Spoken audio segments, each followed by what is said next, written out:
सुमतिजननुमेजं शुभ्रकाजं सखाजं सुखमजमनपाजं मुक्त्युपाजं विमाजं द्रहजमहममेजं ध्येयमाम्नाजगेजं सदजमसदजेजं श्रीसहाजं भजेजं तपस्वाध्याय शुश्रूषा कृष्णपूजारतं मुनिं विश्वेशमिष्टदं वन्दे परिम्राट् चक्रवर्तिनं श्रीगुरुभ्यो नमः।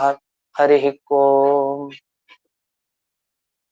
श्रियः पत्ये नित्या गणितगुणमाणिक्य विशदप्रभा जालोल्लासोपहत सकलावद्यतमसे जगज्जन्मस्थेमप्रलयरचनाशीलवपुषे नमो शेषाम्नाजस्पति हृदय दीप्ताय हृदे येन प्रादुरभाविभूमिवलजे व्यस्तारिगोसन्ततिः प्राबोधिश्रुतिपङ्कजं करुणया प्राकाशितत्वं परम् ध्वान्तं ध्वंसमनादि साधुनिकरश्चाकारि सन्मार्गगः तेन व्यासदिवाकरेण सततं मात्याजिमेवानसं व्याप्तिर्यस्य निजे निजे नमः सा पक्षे सपक्षे स्थितिः व्यावृत्तिश्च विपक्षतोऽथ विषजे सक्तिर्न वै बाधिते नैवास्ति प्रतिपक्षयुक्तिरतुलं शुद्धं प्रमाणं समे भूयात् तत्त्वविनिर्णयाय भगवान् आनन्दतीर्थो मुनिः भवति यदनुभावात् येडमूकोऽपि वाग्मी जडमतिरपि जन्तुर्जायते प्राज्ञमौलिः सकलवचनचेतो देवता भारती सा मम वचसि निधत्तां सन्निधिं मानसे च रमा निवासोचितवासभूमिः संन्याय रत्नावलिजन्मभूमिः वैराग्यभाग्यो मम पद्मनाभतीर्थामृताब्धिर्भवताद्विभूत्यै पदवाक्य प्रमाण ज्ञान प्रतिवादि मदच्छिदः श्रीमदक्षोभ्यतीर्थाख्यानुपतिष्ठे गुरून् मम श्रीमदानन्दतीर्थार्य सन्मनः सरसि भुवि अनुव्याख्यान नलिने चञ्चरे कतिमे मनः न शब्दाब्धौ गाढाः न च निगमचर्चासु चतुराः न च न्याये प्रौढाः न च विदितवेद्या अपि वयं परं श्रीमत्पूर्णप्रमतिगुरुकारुण्यसरणिं प्रपन्नामान्यास्मः किमपि च वदन्तोऽपि महताम् ॐ नारायणं निखिलपूर्णगुणैकदेहं निर्दोषमाप्यतममप्यखिलैः सुवाक्यैः अस्योद्भवादिदमशेषविशेषतोऽपि वन्द्यं सदा प्रियतमं मम सन्नमामि कुपिता हि फणच्छाया समीकृत्या परं सुखं सेवन्ते यत्पदं धीराः तं भजे वल्लभं श्रियः।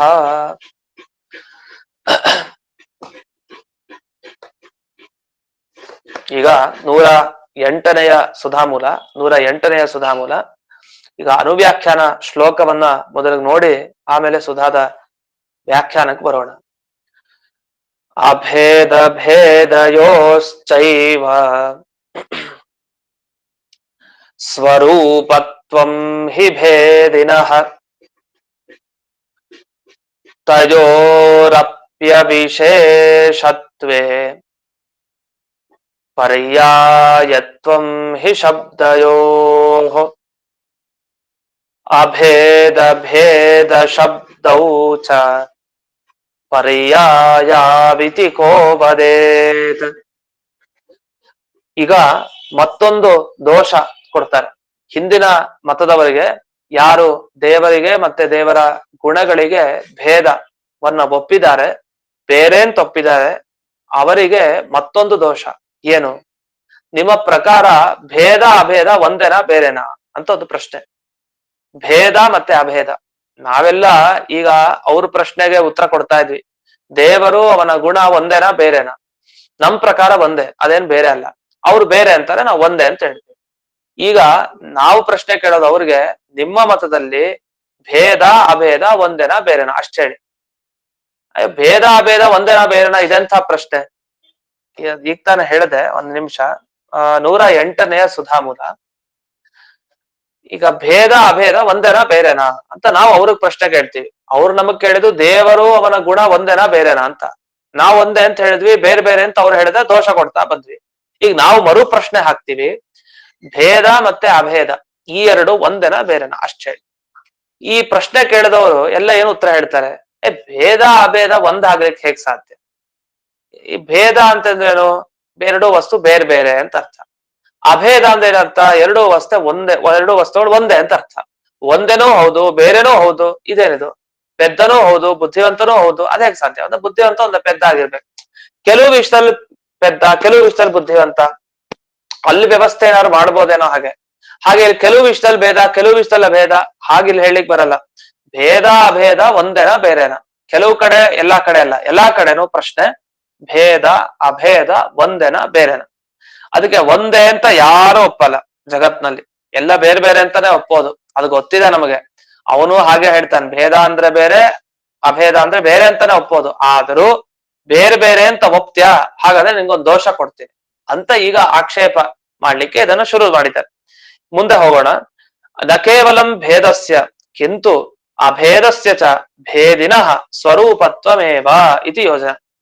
ಈಗ ಒಂದು ಉದಾಹರಣೆ ಕೊಡ್ತೀನಿ. ಆ ಉದಾಹರಣೆ ಕೊಟ್ಟ ಮೇಲೆ ನಿಮ್ಗೆ ಅದು ಸುಲಭ ಆಗತ್ತೆ. ಈಗ ಬಂಗಾರದ ಬಳೆ ಇದೆ, ಬಂಗಾರದ ಸರ ಇದೆ, ಎರಡಿದೆ. ಬಂಗಾರದ ಬಳೆ ಮತ್ತೊಂದು ಬಂಗಾರದ ಸರ. ಒಬ್ಬನ ಹತ್ರ ಸರ ಮತ್ತೊಂದು ಬಳೆ, ಎರಡಿದೆ. ಎರಡು ಬಂಗಾರದ್ದೇ. ಈಗ ಎರಡು ಬಂಗಾರದ್ದೇ ಅಂತಂದ್ರೆ ಅರ್ಥ, ಬಂಗಾರದಿಂದಲೇ ಬಳೆನೂ ಮಾಡಿತ್ತು, ಅದೇ ಬಂಗಾರ ತಗೊಂಡು ಸರವನ್ನು ಮಾಡಿತ್ತು. ಈಗ ನಮ್ಮ ಪ್ರಶ್ನೆ ಏನು ಅಂದ್ರೆ, ಸರ ಬಂಗಾರ ಒಂದೇ, ಒಪ್ತೀರಾ? ಒಪ್ತೀವಿ, ಹೌದು. ಹಾಗೆ ಬಳೆ, ಬಂಗಾರದ ಬಳೆ ಮತ್ತೆ ಬಂಗಾರ ಅದು ಒಂದೇನಾ? ಹೌದು, ಒಂದೇ. ಯಾವಾಗ ಎರಡು ಬಂಗಾರದಿಂದನೇ ಮಾಡಿದ್ದೋ ಆಗ ನಮ್ಮ ಪ್ರಶ್ನೆ, ಆ ಸರ ಮತ್ತೆ ಆ ಬಳೆ ಒಂದಾ ಬೇರೆನಾ ಅಷ್ಟು ಹೇಳಿ. ಯಾಕೆಂದ್ರೆ ಎರಡು ಬಂಗಾರದಿಂದಲೇ ಮಾಡಿದ್ದು. ಇವಾಗ ಬಂಗಾರದ ಉಂಗುರ, ಬಂಗಾರದ ಸರ ಎರಡು ಇದೆ, ನಮ್ಮ ಹತ್ರನೇ ಇರುತ್ತೆ. ನಮ್ಮ ಕೈಯಲ್ಲಿ ಬಂಗಾರದ ಉಂಗುರ ಇರುತ್ತೆ, ಕತ್ನಲ್ಲಿ ಬಂಗಾರದ ಸರ ಇದೆ. ಎರಡು ಒಂದೇನಾ ಬೇರೆನಾ? ವಾಸ್ತವಿಕವನ್ನ ಬೇರೆ ಬೇರೆ, ಅದು ಉಂಗುರ ಇದು ಸರ ಅಂತ ಹೇಳ್ತೀವಿ. ಆದ್ರೆ ನಿಜವಾಗಿ ಒಂದೇ ತಾನೆ. ಯಾಕಂದ್ರೆ ಬಂಗಾರನೇ ಸರವಾಗಿ ಪರಿಣಾಮ ಆಗಿರೋದು, ಅದೇ ಬಂಗಾರನೇ ಉಂಗುರ ಆಗಿ ಕಾಣಿಸ್ತಾ ಇರೋದು. ಅಷ್ಟು ಬಿಟ್ರೆ ಆಕಾರ ಆಚೆ ಅದು ಉಂಗುರದ ಆಕಾರ ಬೇರೆ ಸರದ ಆಕಾರ ಬೇರೆ ಅನ್ನೋದು ಬಿಟ್ರೆ ಎರಡು ಒಂದೇ ತಾನೆ. ಎರಡು ಒಂದೇ ಅಂತ ಒಪ್ಲೇಬೇಕು, ಎಲ್ರೂ ಒಪ್ಲೇಬೇಕು ಅದನ್ನ. ಹಾಗಾದ್ರೆ ಒಂದೇ ವಸ್ತುವಿನಿಂದ ಎರಡು ವಸ್ತುಗಳು ಹುಟ್ಟಿದ್ರೆ ಬೇರೆ ಬೇರೆ ಆಕಾರದಲ್ಲಿ ಆ ಎರಡು ವಸ್ತು ಒಂದೇ ಆಗ್ಬೇಕು. ಇವಾಗ ಉದಾಹರಣೆಗೆ ದೇಹ, ಎಲ್ಲರಿಗೂ ದೇಹ ನಮ್ಗಿದ್ದೇ ಇದೆ, ಪಾಂಚಭೌತಿಕ ದೇಹ. ಈಗ ತಾನೇ ನಾವು ಪಾಂಚಭೌತಿಕ ದೇಹದ ಬಗ್ಗೆ ಕೇಳಿದ್ವಿ. ಪಾಂಚಭೌತಿಕ ದೇಹ ಎಲ್ರದು ಒಂದೇನಾ ಬೇರೆನಾ? ನಿಜವಾಗಿ ದೇಹ ಎಲ್ಲ ಪಾಂಚಭೌತಿಕದ್ದೇ, ಅದ್ರಲ್ಲೇನ್ ವ್ಯತ್ಯಾಸ ಇಲ್ಲ.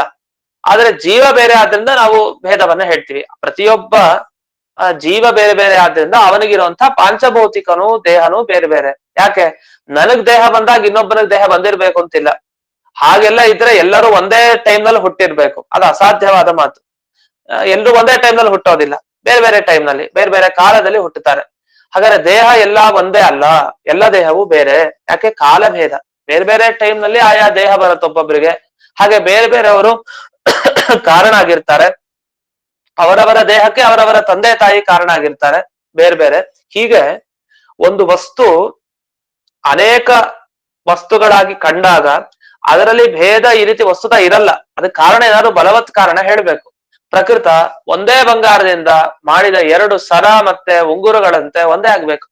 ಹಾಗೆ ಇನ್ನೊಂದು ಉದಾಹರಣೆ, ಒಂದೇ ಮಣ್ಣಿನಿಂದ ಮಾಡೋ ಎರಡು ಮಡಿಕೆ ಎರಡು ಒಂದೇ, ಅದು ಬೇರೆ ಅಲ್ಲ. ಆಕಾರ ಸ್ವಲ್ಪ ಆಚೆ ಈಚೆ ಬೇರೆ ಆಗಿರ್ಬೋದು, ಬಿಟ್ರೆ ಮಣ್ಣಿಂದಲೇ ಮಾಡಿದ್ ಎರಡನ್ನು. ಈ ತರ ಒಂದು ವಾದ ಇದೆ. ಈ ವಾದವನ್ನ ಇಟ್ಟುಕೊಂಡು ನಾವೇನ್ ಆಕ್ಷೇಪ ಮಾಡ್ತೀವಿ ಅಂದ್ರೆ, ನೀವು ಭೇದ ಅಭೇದ ಇದೆಯಲ್ಲ, ಇದು ಒಂದು ಬಂಗಾರದ ಸರ ಇನ್ನೊಂದು ಬಂಗಾರದ ಉಂಗುರ ತರ ಅಂತ ಅನ್ಕೊಳ್ಳಿ. ಒಂದು ಬಂಗಾರದ ಸರ ಯಾವುದು ಭೇದ, ಒಂದು ಬಂಗಾರದ ಉಂಗುರ ಅಭೇದ, ಎರಡಿದೆ. ಈ ಎರಡು ಒಂದೇ ಆಗ್ಬೇಕು ಅಂತ ಆಕ್ಷೇಪ. ಯಾಕೆ ಅಂದ್ರೆ ಆ ಭೇದ ಯಾರ ಗುಣ? ದೇವರ ಗುಣ.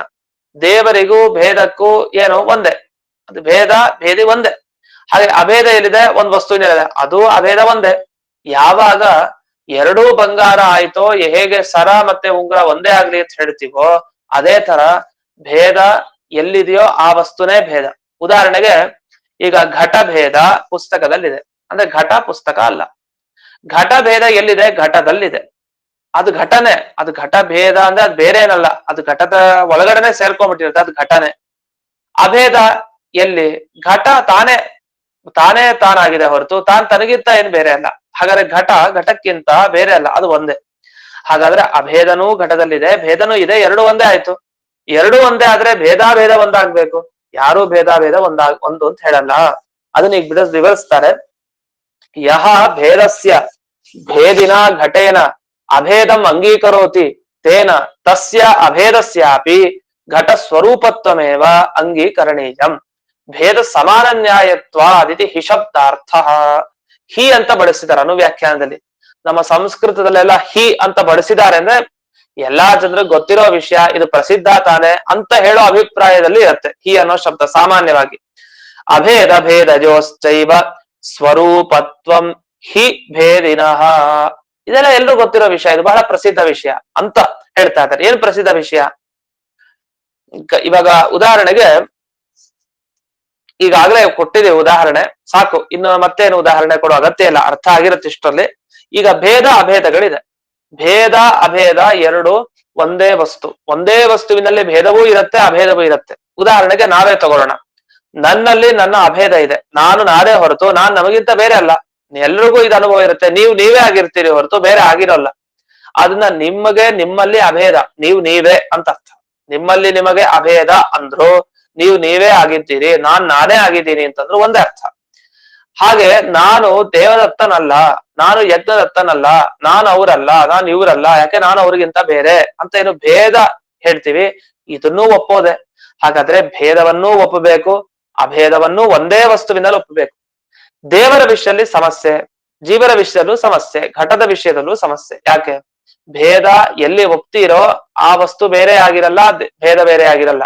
ಉದಾಹರಣೆಗೆ ಭೇದ ಎಲ್ಲಿ ಒಪ್ಪಿದೀವಿ? ದೇವರಲ್ಲಿ ಒಪ್ಪಿದೀವಿ. ದೇವರಿಗಿಂತ ಬೇರೆನಾ ಭೇದ? ಅಲ್ಲ, ಭೇದವೇ ದೇವರು, ದೇವರೇ ಭೇದ. ಯಾಕೆ? ಭೇದ ದೇವರ ಗುಣ, ಗುಣ ಅಂದ್ಮೇಲೆ ಒಂದೇ ಆಗಿರ್ಬೇಕು ಇದು. ಇನ್ನು ಅಭೇದ ತಗೊಳ್ಳೋಣ. ದೇವರು ದೇವರೇ ಆಗಿರ್ತಾನೆ ಹೊರತು ಅವನು ಎಂದಿಗೂ ದೇವತೆನೋ ನಾವೋ ಮನುಷ್ಯನೋ ಆಗೋದಿಲ್ಲ ಅವನು.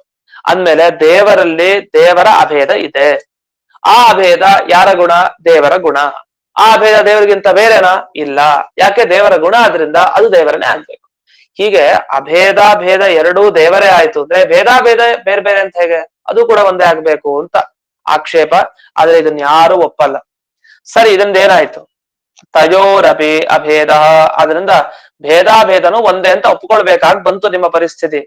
ಆಯ್ತು, ಒಪ್ಪೋಣಂತೆ ಅಂತ ಮುಂದೆ ಒಂದು ಚರ್ಚೆ ಶುರು ಮಾಡ್ತಾರೆ.